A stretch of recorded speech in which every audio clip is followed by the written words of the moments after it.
Hello and welcome back. Hope everyone's still doing well in this strange locked down time. But on a positive note, we've got a nice bit of post today from Zavvi, and that's the Star Wars Rise of Skywalker 3D Steelbook. Kylo Ren on the front there.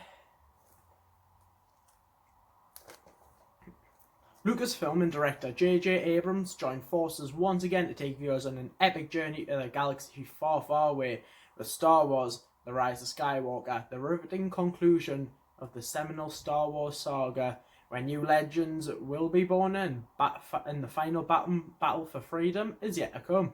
I could not get my words out there.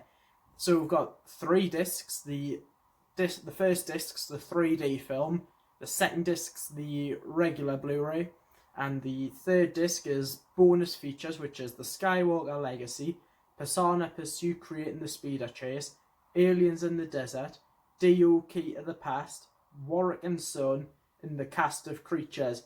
And it's 2 hours 22 minutes, and it's a 12 for moderate violence and threat.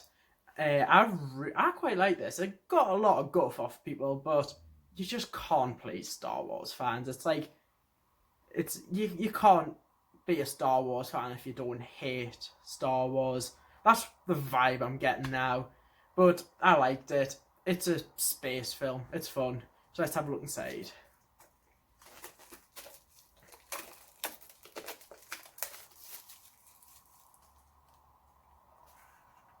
Right, so the J card slips off with Kylo.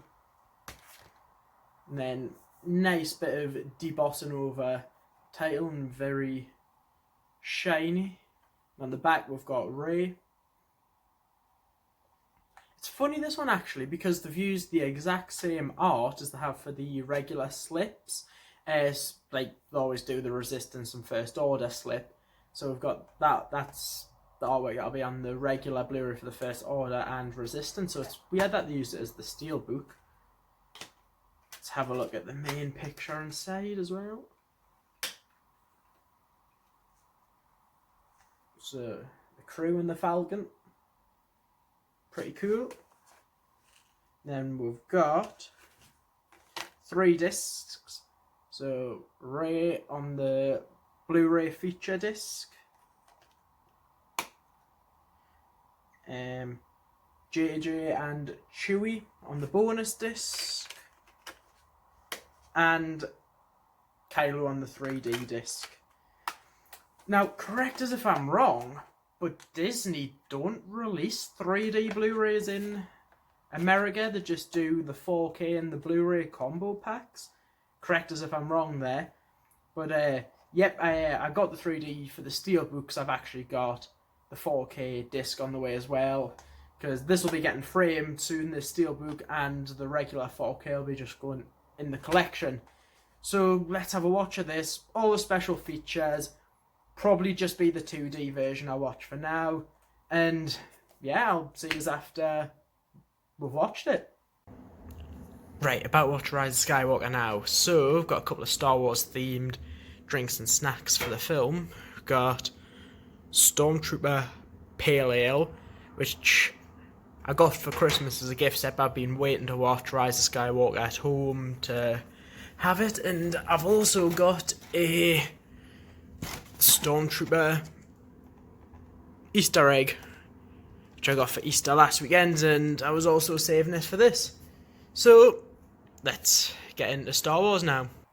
Right, so I've watched Star Wars The Rise of Skywalker now, the Blu-ray edition of it, and I don't really know where to start with this review, because it's no Empire Strikes Back, but at the same time it's no Attack of the Clones either, which personally is the only Star Wars film that I really dislike. And Rise of Skywalker is nonetheless an enjoyable finale from the galaxy far, far away. And I don't really want to give any plot points away for those who didn't manage to see it in the cinema for various reasons, but I can imagine there's still plenty of Star Wars fans who have had to wait for the home video release. But all I'll say is that the film follows the crew for the last time as Rey is to fulfill her destiny, and whatever that may be. So, as I mentioned before, it's not the best Star Wars film, and not quite the grand finale to the story that spans 9 features and a 40-year narrative that I had in mind, but it really was a thrilling ride through various planets and revisiting classic characters. And the set design is always it was really fantastic, and it entraps you in these like distant, far off worlds. And whether it's a planet that they visit or if it's a first order ship. And likewise, the special effects and cinematography are really good to help engross the audience in these worlds. And I think it's a pretty beautiful looking film. For Star Wars looking good, I don't think they'll top The Last Jedi for that one. But yeah, I personally liked all 3 films in the trilogy as well. I didn't really have any issues with them. Like, Star Wars isn't made to be taken too seriously. You go to the cinema with a big bucket of popcorn and enjoy watching lightsaber fights, space battles, even though you still need that coherent storyline to fit in with it, and I think, it's not the best Star Wars storyline, but I still think this was good. There was just a few questionable choices in this film which didn't quite sit alongside the preceding film, and there were substantial twists and turns to make it a pleasurable viewing experience nonetheless. And the picture and sound on the Blu-ray are brilliant. We've got a crisp 1080p picture with the Blu-ray and DTS Master Audio, because unfortunately there's no Dolby Atmos track for this one. Possibly is with the 4K though, I'm not 100% sure. But this release is accompanied by somewhat disappointing extra features, in all honesty. So the first main feature is the Skywalker Legacy, which is a 126-minute documentary comparing Star Wars old and the new kind of sequel trilogy, but it's not a proper making of documentary such as The Last Jedi's Direct and the Jedi documentary, which was amazing. Like, that was really in depth to look at. You saw everything that went on during the production of that film. But I think this probably comes down to the troubled production that The Rise of Skywalker suffered from. There's been quite a lot of stories about that from the set, which I'm not going to get into, but that's worth looking up. It was a strange one with this, but obviously Disney had to interfere because it's Disney, isn't it? And next up's the Persona Pursuit, which is a 14-minute featurette, and that follows the making of the speeder chase, which is a pretty decent watch, but I can imagine it was a very similar process to all the kind of land chases that were done. And after this is Aliens in the Desert, which is a 6-minute featurette about the Alien Festival sequence, which was a nice little watch. And following this is a featurette called D.O. Key to the Past. That's a 5-minute featurette, for some reason first focusing on a certain ship we saw in episode 7, but then the actual point of it's to look at the little robot we meet after, the little droid, and that's D.O. And yeah, he's new to the team. He's a pretty cool little droid who appears. Not much to say about that.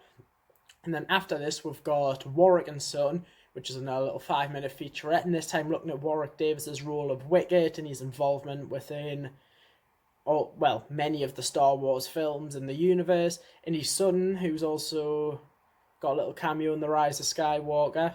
And then finally, we've got The Cast of Creatures, which is a 7-minute featurette looking at the creatures of Star Wars, even some of the background characters, and then, some of the main ones like Maz Kanata, who had a big role in episodes 7 and 9.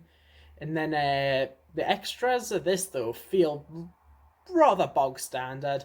It's just predominantly basic featurettes and a documentary which was not nearly as gripping as the real making of documentaries included with the other films we've had, like The Last Jedi's documentary, which I watched not too long ago. And a lot of content was focused on the other films. It was like, remember Star Wars that you saw as a kid? Well, now we're bringing it back for The Rise of Skywalker, which kind of leads to the fan service area of the film, but I won't get into that. But yeah, I think the focus too much on the other films as well. It should have just predominantly focused on The Rise of Skywalker and just made little references to the other films. But all in all, it's a good film with a decent release, but not nearly as good as the newer Star Wars film releases, primarily in terms of extras, with no real in-depth making of. And the biggest disappointment was no deleted scenes. Because I know Disney cut out like 20 minutes or so. It was meant to be 2 hours 40. And then I think it was just at the premiere, J.J. Abrams found out, I believe, that the cut out a lot of his filming kind of, I don't want to say butchered it, but they messed with it a bit compared to JJ's vision. And I don't know what it is with Disney, but they just love throwing loads of featurettes onto the discs, which is pretty evident with the Marvel films as well. It's like if you buy a Marvel Blu-ray, you get like 4 featurettes, deleted scenes, and a gag reel. That's essentially it. That's a given. But I'd give this release a 3.5 out of 5, and I do love this Steelbook. I think it's a very nice Steelbook release, and at least we get some artwork on the discs, because hardly anybody does that now. And I was actually gonna get the big Skywalker Saga collection, the 4K collection, but after watching a few unboxing videos that showed that everything was kind of slid into cardboard sleeves, I just opted against that, and I just want to get the individual releases of the other films, because I just don't like cardboard sleeves for my discs. They're just nasty, horrible. So yeah, right, thank you very much for watching the Rise of Skywalker unboxing and review, and I'll see you on the next video, whenever that may be, because obviously we haven't got a lot of Blu-rays coming in at the minute, but might do a little review of Jumanji The Next Level in a few weeks' time. I can't even think what else is coming out soon, because obviously all the films are held back now, so we're going to have no big releases over the summer. Arrow, you've got to keep it covered here. You've got to keep the collectors covered so we can still buy stuff. So thank you very much, and I'll see you in the next video.